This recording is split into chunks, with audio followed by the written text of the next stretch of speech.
ನಮಸ್ಕಾರ, ಕನ್ನಡ ಒನ್ಗೆ ಸ್ವಾಗತ. ನಾನು Bhagyanarayana ಬೊಗವರಪು. All ice on Rafah ಈ ಒಂದು ಪೋಸ್ಟರ್ ನಿನ್ನೆಯಿಂದ ದೊಡ್ಡ ಮಟ್ಟದಲ್ಲಿ ಸರ್ಕ್ಯುಲೇಟ್ ಆಗ್ತಿದೆ, ಎಲ್ಲೆಲ್ಲೂ ವೈರಲ್ ಆಗ್ತಿದೆ.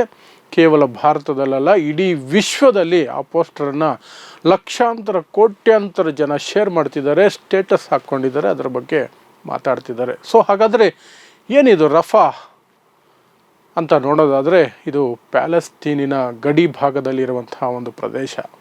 ಈಜಿಪ್ಟ್ ಗಡಿಗೆ ಹೊಂದಿಕೊಂಡಿರುವಂತೆ ಇರುವಂತಹ ಪ್ಯಾಲೆಸ್ತೀನಿನ ಪ್ರದೇಶ. ನಿಮಗೆಲ್ರಿಗೂ ಗೊತ್ತೇ ಇದೆ, ಕಳೆದ 7-8 ತಿಂಗಳಿಂದ ಇಸ್ರೇಲ್ ಗಾಜಾ ಮೇಲೆ, ಪ್ಯಾಲೆಸ್ತೀನಿಯರ ಮೇಲೆ ಆಕ್ರಮಣವನ್ನು ಮಾಡಿದೆ. ಅಲ್ಲಿ ಸುಮಾರು ಇಲ್ಲಿಯವರೆಗೆ 40,000 ಜನ ಜೀವ ತೆತ್ತಿದ್ದಾರೆ. ಪ್ಯಾಲೆಸ್ತೀನಿಯರು ಸುಮಾರು 40,000 ಜನ ಜೀವ ತೆತ್ತಿದ್ದಾರೆ ಮತ್ತು ಲಕ್ಷಾಂತರ ಜನ ಗಾಯಗೊಂಡಿದ್ದಾರೆ. ಜೊತೆಗೆ ಸುಮಾರು 70,000ದಿಂದ 1,00,000ದವರೆಗೆ ಆಹಾರ ಇಲ್ಲದೆ ಹಸಿವಿನಿಂದ ಪ್ಯಾಲೆಸ್ತೀನಿಯರು ಸಾಯಬಹುದು ಯುದ್ಧದ ಕಾರಣಕ್ಕೆ. ಯಾಕೆಂದರೆ ಇಸ್ರೇಲ್ ಎಲ್ಲ ಸಪ್ಲೈಸ್ಗಳನ್ನು, ಫುಡ್ ಸಪ್ಲೈ, ಮೆಡಿಸಿನ್ ಸಪ್ಲೈ, ಯಾವ ವೈದ್ಯೋಪಚಾರ ಆಗಿರ್ಬೋದು, ಆಹಾರ ಸಾಮಗ್ರಿಗಳ ಪೂರೈಕೆ ಆಗಿರ್ಬೋದು, ಪ್ರತಿಯೊಂದನ್ನು ಕೂಡ ತಡೆದಿದೆ. ಮತ್ತು ಏನು NGOಗಳು, ಆರ್ಗನೈಸೇಷನ್ಗಳು ಅಲ್ಲಿ ಬಂದು ಕೆಲಸ ಮಾಡ್ತಿರ್ತವೆ, ಅವುಗಳ ಮೇಲೆಯೂ ಕೂಡ ದಾಳಿ ಆಗಿರೋದ್ರಿಂದ, ಅವರು ಕೂಡ ಸುಮಾರು ಒಂದಷ್ಟು ಜನ ಹತರಾಗಿರೋದ್ರಿಂದ ಇಸ್ರೇಲ್ ದಾಳಿಗಳಿಂದ ಅಲ್ಲಿ ಅದನ್ನು ಮಾಡುವಂತಹ NGOಗಳು ಸಹ ಹೆದರುತ್ತಿದ್ದಾವೆ. ಸಾಕಷ್ಟು ಜನರಿಗೆ ಕುಡಿಯೋ ನೀರಿಲ್ಲ, ಊಟನೂ ಇಲ್ಲ, ಹಸಿವಿನಿಂದ ಬಳಲಿ ಸಾಯ್ತಿರುವಂಥವರ ಸಂಖ್ಯೆ ಕೂಡ ದೊಡ್ಡ ಮಟ್ಟದಲ್ಲಿದೆ. ಇದರ ನಡುವೆ ಇಡೀ ಪ್ಯಾಲೆಸ್ತೀನಿನಲ್ಲಿ ದಾಳಿಗಳು ನಡೀತಿರಬೇಕಾದ್ರೆ ಅವರಿಗೆ ಸುರಕ್ಷಿತವಾದಂತಹ ಸ್ಥಳ ಅಂತ ಮೊದಲಿನಿಂದಲೂ ಕೂಡ ಗುರುತಿಸಲ್ಪಟ್ಟಿರುವಂತಹದ್ದು, ಮತ್ತು ಇಸ್ರೇಲ್ ಸಹ ಹೇಳಿರುವಂತಹದ್ದು, ನಾವು ಈ ಪ್ರದೇಶದ ಮೇಲೆ ದಾಳಿ ಮಾಡಲ್ಲ, ನಿರಾಶ್ರಿತರೆಲ್ಲರೂ ಕೂಡ ಅಲ್ಲಿ ಹೋಗಬಹುದು ಅನ್ನುವಂತಹ ಪ್ರದೇಶವೇ ಈ ರಫಾ. ನಾನು ಹೇಳದಂಗೆ ಇದು ಈಜಿಪ್ಟಿಗೆ ಹೊಂದಿಕೊಂಡಂತಿರುವಂತೆ ಪ್ಯಾಲೆಸ್ತೀನ್ ಒಳಗಡೆ ಇರುವಂತಹ ಒಂದು ಜಾಗ. ಅಲ್ಲಿ ನಿರಾಶ್ರಿತರೆಲ್ಲರೂ ಕೂಡ 10 ಲಕ್ಷ ಜನ, 1 ಮಿಲಿಯನ್, 10 ಲಕ್ಷ ಜನ ಅಲ್ಲಿ ಸೇರ್ಕೊಂಡಿದ್ದಾರೆ.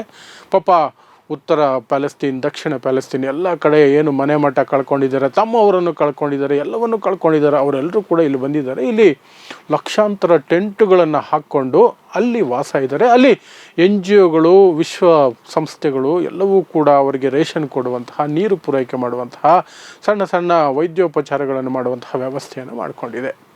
ಆದರೆ ಮೊನ್ನೆ ಅದರ ಮೇಲೂ ಕೂಡ ಇಸ್ರೇಲ್ ಬಾಂಬ್ ದಾಳಿ ನಡೆಸಿತು. ಆ ಟೆಂಟುಗಳಿದ್ದಂತಹ ಪ್ರದೇಶದಲ್ಲಿ, ನಿರಾಶ್ರಿತರಿದ್ದಂತಹ ಪ್ರದೇಶದ ಮೇಲೆ ಬಾಂಬ್ ದಾಳಿ ನಡೆಸಿತು. ಟೆಂಟುಗಳಿಗೆ ಬೆಂಕಿ ಹಚ್ಕೊಂಡು ಸುಮಾರು 45 ಜನ ಸತ್ತು ಹೋದರು. 45 ಜನ ನಿರಾಶ್ರಿತರು, ಏನು ಎಲ್ಲವನ್ನು ಕಳ್ಕೊಂಡಿದ್ದೀವಿ ನಮ್ಮ ಭೂಮಿಯಿಂದ ಅಂತ ಹೇಳಿ ಅನ್ನಾಹಾರ ಹುಡುಕೊಂಡು, ನೀರು ಹುಡುಕೊಂಡು, ನಿರಾಶ್ರಿತರಂತ ಗುರುತಿಸಲ್ಪಟ್ಟಂತಹ, ನಿರಾಶ್ರಿತರಿಗೆ ಅಂತ ಗುರುತಿಸಲ್ಪಟ್ಟಂತಹ ರಫಾ ಅನ್ನುವಂಥ ಜಾಗದಲ್ಲಿ ಟೆಂಟುಗಳನ್ನು ಪ್ರೊವೈಡ್ ಮಾಡಿದರೆ, ಅಲ್ಲಿಗೆ ಬಂದಿದ್ದರೆ ಆ ಟೆಂಟುಗಳ ಮೇಲೆ ಇಸ್ರೇಲ್ ದಾಳಿ ಮಾಡಿತು. 45 ಜನ ಸತ್ತೋದರು. ಈಗ ವಿಶ್ವಸಂಸ್ಥೆಯಿಂದ ಹಿಡಿದು ವಿಶ್ವ ನ್ಯಾಯಮಂಡಳಿಯವರೆಗೆ ಎಲ್ಲರೂ ಹೇಳ್ತಿದ್ದಾರೆ ರಫಾ ಮೇಲೆ ದಾಳಿಯನ್ನು ನಿಲ್ಲಿಸಿ ಅಂತ. ಇಸ್ರೇಲ್ ಹೇಳುತ್ತೆ ನಿಲ್ಲಿಸಲ್ಲ.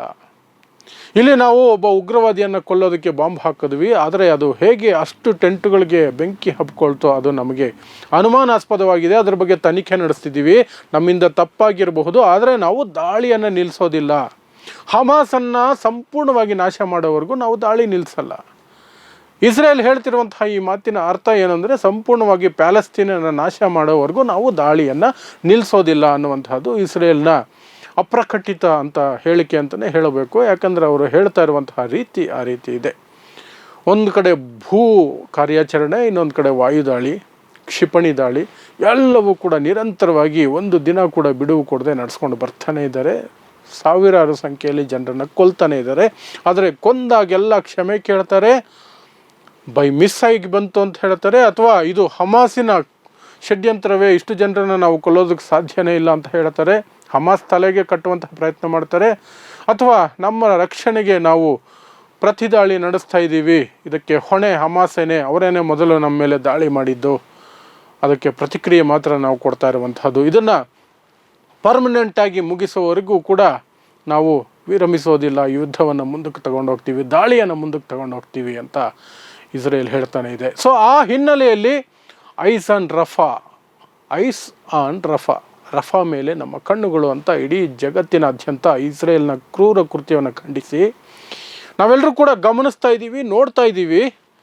ನೀವು ಇದನ್ನು ನಿಲ್ಲಿಸಲೇಬೇಕು ಅನ್ನುವಂತಹ ಪ್ರೆಷರ್ ಹಾಕುವಂತಹ ಒಂದು ಯೋಜನೆಯ ಭಾಗವಾಗಿ ಈ ಒಂದು ಪೋಸ್ಟರ್ ಮತ್ತು ಈ ಕೂಗು ಎಲ್ಲ ಕಡೆ ವೈರಲ್ ಆಗ್ತಿದೆ. ಟ್ವಿಟ್ಟರ್, ಎಕ್ಸ್, ಫೇಸ್ಬುಕ್ ಎಲ್ಲ ಕಡೆಯೂ ಕೂಡ ಒಂದು ವಿಸ್ತಾರವಾಗಿ ಅದನ್ನು ಬಳಸ್ಕೊಳ್ಳಲಾಗ್ತಿದೆ. ಆದರೆ ಇಸ್ರೇಲ್ ಮಾತ್ರ ಹಿಂದೆ ಹೋಗುವಂತಹ ಮಾತೇ ಇಲ್ಲ ಅನ್ನುವಂಥದ್ದನ್ನು ಸ್ಪಷ್ಟವಾಗಿ ಇವತ್ತು ಕೂಡ ಇಸ್ರೇಲ್ನ ಪ್ರಧಾನಮಂತ್ರಿ ಬೆಂಜಮಿನ್ ನೆತನ್ಯಾಹು ಹೇಳೋ ಮೂಲಕ ಇನ್ನೂ ಒಂದಷ್ಟು ಸಾವಿರ ಜನಗಳು ದಾಳಿಯಲ್ಲೂ ಸಾಯ್ತಾರೆ ಮತ್ತು ಆಹಾರ ಇಲ್ಲದೆ, ಆಹಾರ ಪೂರೈಕೆ ಇಲ್ಲದೆ, ಕುಡಿಯೋಕ್ಕೆ ನೀರು ಇಲ್ಲದೆ ಹಸಿವಿನಿಂದ ನರಳಿ ಪ್ಯಾಲೆಸ್ತೀನಿನ ಅಮಾಯಕ ಜನ ಇನ್ನೊಂದಷ್ಟು ಕನಿಷ್ಠ ಅಂದರೂ ಇನ್ನೊಂದು 50,000 1,00,000 ಸಾಯುವಂತಹ ಪರಿಸ್ಥಿತಿಗೆ ನಾವು ಹೋಗ್ತೀವಿ ಅನ್ನೋದ ರೀತಿಯಲ್ಲಿ ಆ ಒಂದು ಇಸ್ರೇಲ್ನ ಹೇಳಿಕೆ ಹೊರಗೆ ಬಂದಿದೆ.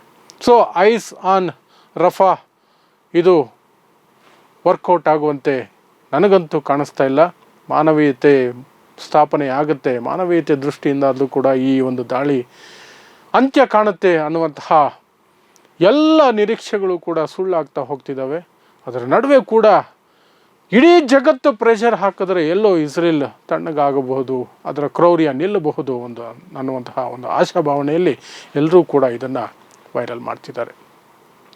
ಇದು ರಫಾ ಅಥವಾ ಪ್ಯಾಲೆಸ್ತೀನ್ ಗಾಜಾ ಪಟ್ಟಿಯಲ್ಲಿ ನಡೀತಾ ಇರುವಂತಹ ಇಸ್ರೇಲ್ನ ಕ್ರೌರ್ಯದ ಒಂದು ಇತ್ತೀಚಿನ ಬೆಳವಣಿಗೆಗಳು.